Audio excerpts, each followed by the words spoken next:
Ian Arcrane, thank you very much for talking to RT here in Brighton.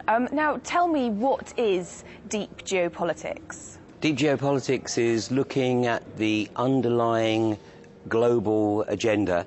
It's an agenda that is multi-generational and outside the bounds of, shall I say, the day-to-day perception that's presented in the mainstream media. Some people say that what you do is essentially fear-mongering amongst the general population. What's your reaction to that? People will go through fear as they start to realise what's occurring, and they'll also go through anger.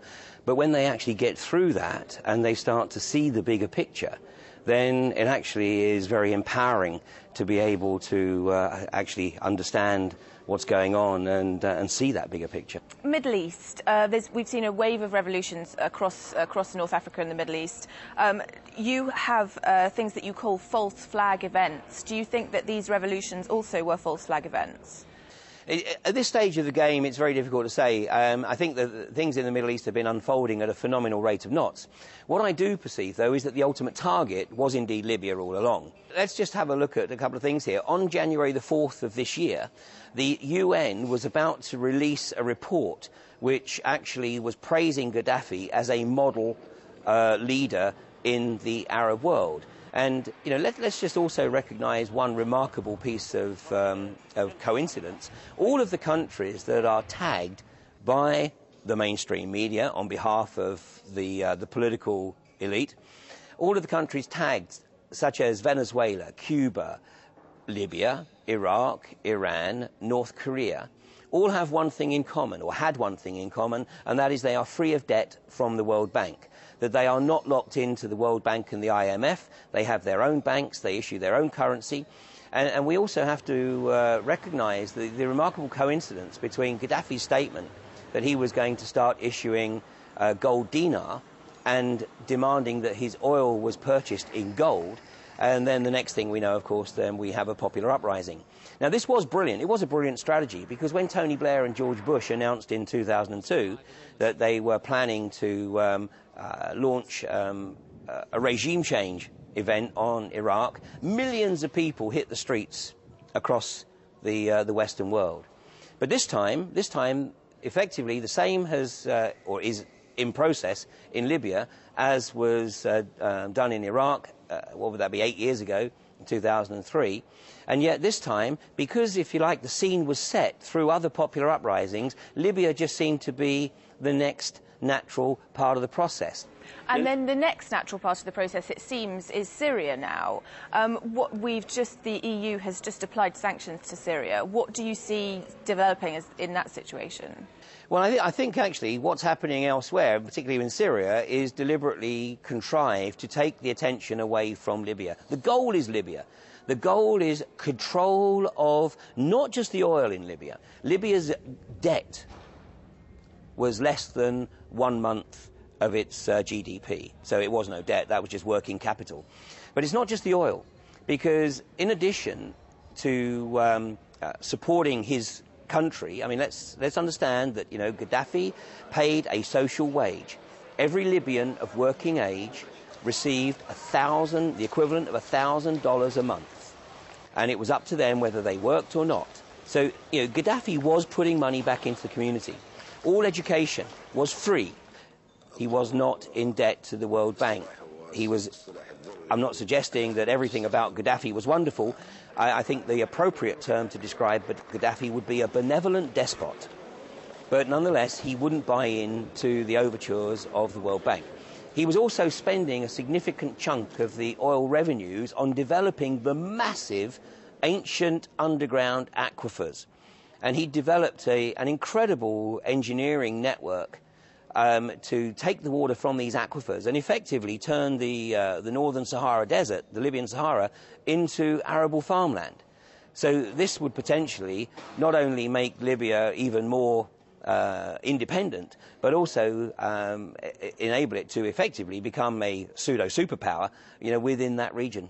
I have to ask you this question. I'm listening to you talking. Do you consider yourself to be a conspiracy theorist? No, I analyse the deep geopolitical agenda. In reality, more and more people are starting to realise that the mythology that is put out by the mainstream media is nothing more than a political construct. And of course that's been demonstrated literally in the last few days with the sudden manifestation of a certain birth certificate, which when it appeared on the White House website was immediately identified as being a forgery because it was still in the Photoshop layers. In the event that the media, particularly of course the US media, then needed something of enormous magnitude to take the birth certificate issue off of the front pages, so they decided that they needed to murder Osama bin Laden for what is at least the third time. And I don't make that observation lightly, because we have people who are very close to, or were close to the US administration in the immediate aftermath of 9/11, who have stated that Osama bin Laden was dead before the end of 2001. And then, of course, we have the iconic interview between David Frost and Benazir Bhutto in November of 2007, where Benazir Bhutto stated categorically that Omar Sheikh had murdered Osama bin Laden. And David Frost made no comment whatsoever. He let it go completely unquestioned, despite the fact that this was, breaking news, or should have been breaking news. But Benazir Bhutto, of course, unfortunately paid a tragic price for revealing that little gem of information, because 5 weeks after that interview with David Frost, she herself was assassinated.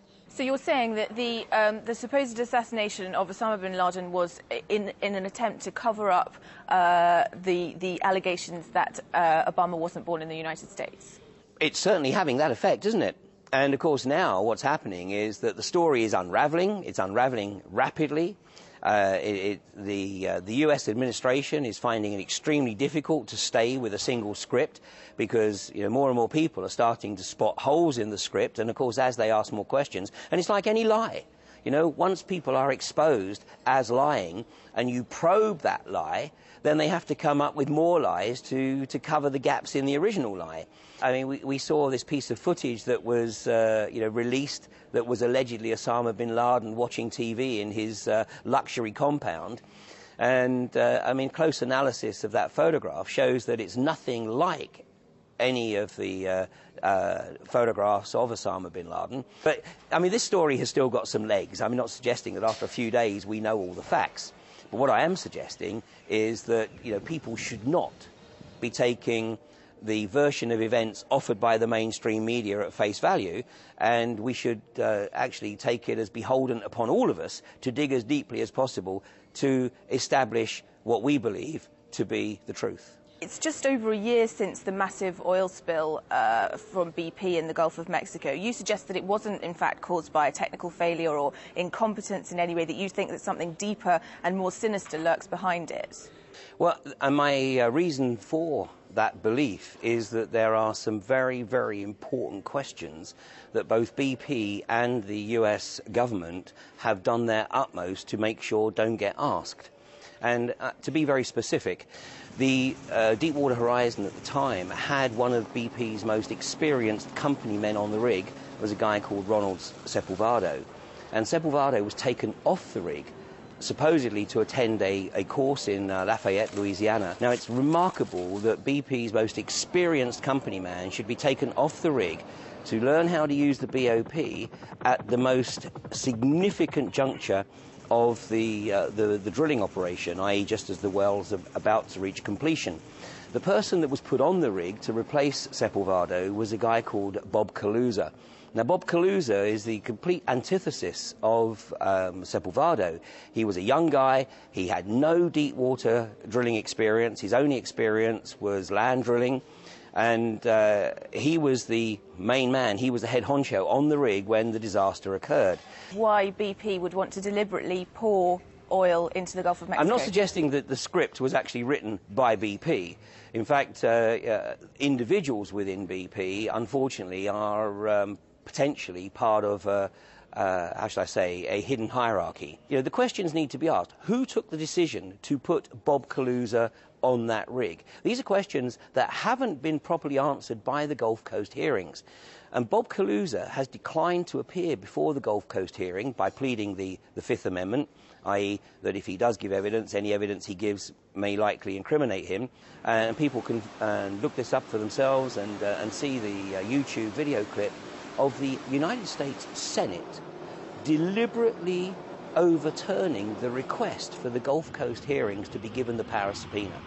Now, if the Gulf Coast hearing had been given the power of subpoena, it could have not only demanded that Bob Kaluza actually appear before the hearing, it could have demanded that Bob Kaluza shares what he knows occurred on that rig immediately prior to the blowout. What could possibly be the reason for essentially deliberately spilling millions of barrels of oil into the Gulf of Mexico? What is the purpose of it? I believe that the purpose of this was a population reduction event. We've already seen elements of population reduction in the Gulf Coast area after Katrina, where many of the black residents of the area have not returned to New Orleans. In some cases, they haven't been permitted to return to New Orleans because there's absolutely nowhere for them to go, because they're not being permitted to return to their former residence. So what you're suggesting is that governments and big business are colluding to cull populations. And why would they target the population that lives on the coast of the Gulf of Mexico? Because basically they want to turn it into a massive oil production arena. The reality is that the effects of that disaster are not being reported and have never been reported really outside of the Gulf Coast region. It's not just the oil and the mix of the dispersant corrects it. And Corexit is extremely toxic. Its toxicity is 10 times that of oil alone. And the reason that Corexit was poured onto the slick was to break up the slick, but also to force it below the surface of the Gulf. Because under federal law, a BP's liability would be related to the size of the visible slick. So if you can remove the visible slick, then you reduce the liability. Now, the other effect that that's having is that it's actually killing the marine life in the Gulf, because it's causing a dead zone. Because as the slick descends, then all life beneath it effectively dies because it's not getting the natural sunlight. Ian R. Crane, thank you very much. Thank you.